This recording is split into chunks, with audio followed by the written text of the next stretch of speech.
ఓం శ్రీ గురుభ్యో నమః. శ్రీ మాత్రే నమః. మిత్రులారా, మనకు భగవద్గీతలో ఏమని చెప్పారంటే, జాతస్య హి ధ్రువో మృత్యు ధ్రువం జన్మ మృత్యుస్య చ. పై శ్లోకం యొక్క అర్థం ఏమిటంటే, పుట్టిన వారికి మరణము తప్పదు, మరణించిన వానికి పుట్టుక తప్పదు. ఇదే భగవద్గీత మనకు చెప్పిన సత్యం. మరణం కేవలం శరీరానికి మాత్రమే, ఆత్మకి కాదు. భూమి మీద జన్మించిన ప్రతి ప్రాణి మరణించకుండా ఉండదు. అనగా ఈ భూమి మీద ఏ జీవి శాశ్వతంగా జీవించి ఉండదని అర్థం. అందుకే ఏదో ఒక రోజు మరణించవలసిందే. కానీ మరణించిన తర్వాత ఆత్మ విషయంలో ఏం జరుగుతుందో ఎవరికైనా తెలుసా?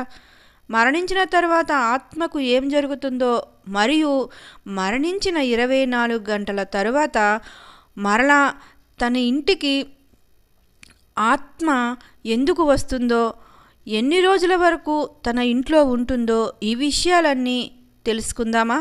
ఈ విషయాన్ని గురించి గరుడ పురాణంలో వివరంగా చెప్పబడింది. గరుడ పురాణంలో చెప్పిన విధంగా ఒక వ్యక్తి చనిపోయినప్పుడు అతని ఆత్మను తీసుకోవటానికి యమదూతలు వస్తాయి. అక్కడ అతని యొక్క పాపపుణ్యాల గురించి పరీక్షించబడతాయి. 24 గంటల లోపు యమదూతలు మరలా తనని తన ఇంటికి తీసుకువచ్చి వదిలిపెడతాయి. ఆ చనిపోయిన వారి ఆత్మను యమదూతలు తీసుకువచ్చి తన ఇంటి సభ్యులు, బంధువులు మధ్యలో వదిలి వెళ్తారు. ఆ ఆత్మ వారి మధ్యనే తిరుగుతూ ఉంటుంది. తరువాత ఆ ఆత్మ తన కుటుంబ సభ్యులను, హిందూ బంధువులను పిలుస్తూ ఉంటుంది. కానీ అక్కడున్న కుటుంబ సభ్యులకు కానీ బంధువులకు కానీ ఆత్మ యొక్క మాటలు ఎవరికీ వినపడవు. చనిపోయిన ఆత్మ అది చూసి చింతిస్తుంది. మరియు ఆత్మ పెద్ద పెద్ద శబ్దాలతో వారిని పిలుస్తూ ఉంటుంది. అప్పుడు కూడా తన మాటలు అక్కడే ఉన్న ఎవ్వరికీ వినిపించుకోవు, వినపడవు. చనిపోయిన వారి ఆత్మ తన శరీరంలోకి వెళ్ళడానికి కూడా ప్రయత్నిస్తూ ఉంటుంది. ఆత్మ యమదూతల యొక్క బంధంలో ఉంటుంది కనుక తన శరీరంలోకి ప్రవేశించడానికి కూడా వీలు కాదు. ఈ విషయాలే కాకుండా గరుడ పురాణాల్లో అనేక విషయాలు చెప్పబడ్డాయి.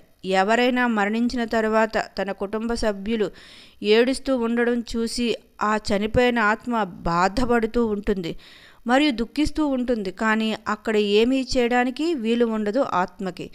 తన జీవితంలో తాను చేసిన క్రియలను జ్ఞాపకం చేసుకొని దుఃఖిస్తూ ఉంటుంది. యమదూతలు చనిపోయిన వారి ఆత్మను వారి కుటుంబ సభ్యుల మధ్యలో వదిలిపెట్టి వెళ్ళినప్పుడు ఆత్మ తిరిగి వెళ్ళడానికి యమలోక మార్గాన్ని కూడా గుర్తుపట్టలేదు. మరియు అంత శక్తి కూడా ఆత్మకు ఉండదు. గరుడ పురాణం ద్వారా చెప్పబడిన విషయం బట్టి ఆ చనిపోయిన ఆత్మకు 13 రోజుల వరకు పిండదానం చేస్తూ ఉంటారు. అప్పుడు మరణించిన ఆత్మ యొక్క అంగముల పునర్నిర్మాణం జరుగుతుంది. మరియు 11 లేదా 12వ రోజు పిండదానం చేసినప్పుడు దాంతో శరీర మాంసంతో యాతన శరీర పునర్నిర్మాణం జరుగుతుంది. మరియు 13వ రోజు పురోహితుడికి దానం చేసి ఆత్మ యొక్క పిండదానం చేసినప్పుడు దానితోనే యమలోకానికి మార్గం గుర్తించబడుతుంది. ఆత్మకి చనిపోయిన ఆత్మకు 13 రోజుల పిండదానం చేయటం ద్వారానే ఆ ఆత్మకు మృతలోకం నుండి యమలోకానికి వెళ్ళటానికి మార్గం ఏర్పడుతుంది. అందుకే గరుడ పురాణంలో చెప్పబడింది ఏమంటే, ఎప్పుడైతే ఒక మనిషి మరణం జరుగుతుందో ఆ మరణించిన వారి ఆత్మ యొక్క కుటుంబ సభ్యులు మధ్యలోనే తిరుగుతూ ఉంటుంది. మరణించిన వారి యొక్క ఆత్మ యమలోకమునకు వెళ్ళడానికి 1 సంవత్సరం అంటే 12 నెలల సమయం పడుతుంది.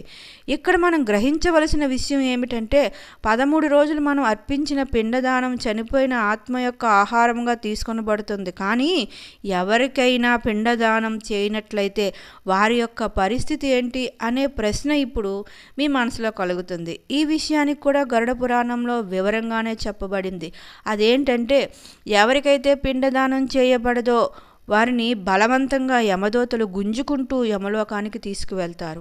అందువలన చనిపోయిన వారి ఆత్మ చాలా కష్టాలు అనుభవించాల్సి ఉంటుంది. అందుకే హిందూ ధర్మంలో 13 రోజుల వరకు పిండదానం చేయాల్సిన అవసరం తప్పనిసరిగా ఉంటుంది.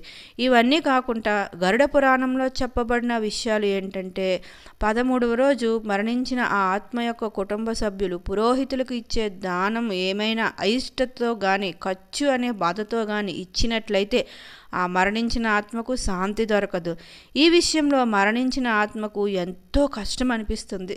తన మనసులో ఈ విషయం గురించి ఆలోచన కలిగి ఉంటుంది. అలాగే వ్యాకులం అంటే బాధ చెందుతుంది మరియు ఒంటరిగా ఉన్న అనుభూతిని కలుగుతుంది. దీంతో పాటు మరొక విషయం కూడా గరుడ పురాణంలో చెప్పబడింది. అదేంటంటే ఏ మనిషి తన జీవిత కాలంలో పుణ్యకార్యాలు దాన ధర్మాలు చేస్తాడో ఆ మనిషి యొక్క ఆత్మను చనిపోయిన 13 రోజుల తరువాత యమదూతలు మృత్యులోకం నుండి యమలోకముకు వెళ్ళే మార్గంలో ఎలాంటి కష్టము అనుభవించాల్సిన అవసరం ఉండదట. అలాగే ఏ మనిషి అయితే తన జీవిత కాలాల్లో పాపపుణ్యాలు చేస్తూ పాపం పనులు చేస్తూ మరణించినట్లయితే అతని ఆత్మ చాలా కష్టపడుతూ దుఃఖపడుతూ యమదూతలు యమలోకమునకు తీసుకువెళ్తారు. దాంతో వారి ఆత్మ భయంతో వణికిపోతూ ఉంటుందంట. ఆ ఆత్మ వారిని క్షమించమని అడుగుతూ ఉంటుంది, కానీ వారు క్షమించరు. మరణించిన ఆ ఆత్మ యమలోకముకు చేరినప్పుడు యమధర్మరాజు ఆ యొక్క ఆత్మను మృత్యులోకంలో చేసిన పాప కార్యాలను బట్టి శిక్ష అనుభవించడానికి నరకలోకమునకు పంపిస్తారు. నరకంలో ఆ శిక్ష అనుభవించిన తరువాత ఆ ఆత్మను తిరిగి మృత్యులోకమునకు పంపిస్తారు. అయితే చనిపోయిన ఆత్మ తిరిగి 24 గంటల్లో మరలా మీ ఇంటికి ఎందుకు వస్తుందో అర్థమైంది అనుకుంటాను.